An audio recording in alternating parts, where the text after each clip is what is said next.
Okay, now doing some median problems and centroid problems with expressions, not just numbers.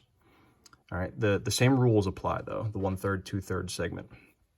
Okay, and the medians will cut the opposite side in half, so you kind of just have to pay attention to what information they're giving you.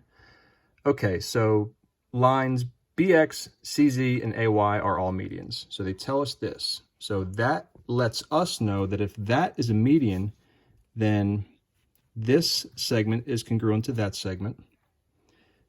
If that's a median, then this is congruent to that.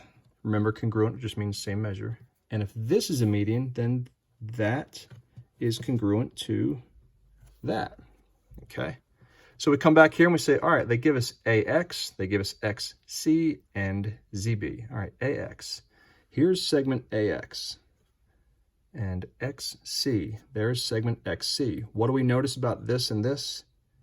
They're congruent, they're the same measure. So AX and XC, they're equal to each other.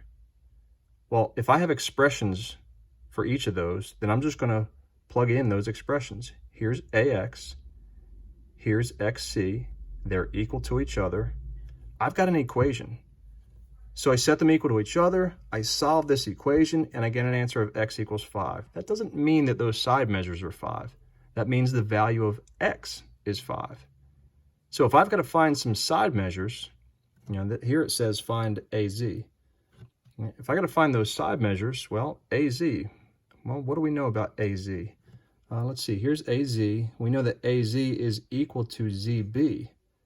Well, the only thing I have for ZB is an expression. So I say that, all right, well, ZB is equal to AZ. I know the expression for ZB, that's 2x plus 1. I don't know anything about AZ.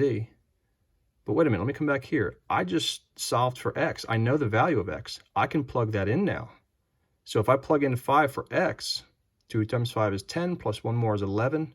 Well, that means the measure of ZB is 11, and so is the measure of AZ, because those lines were congruent to each other. So AZ is 11.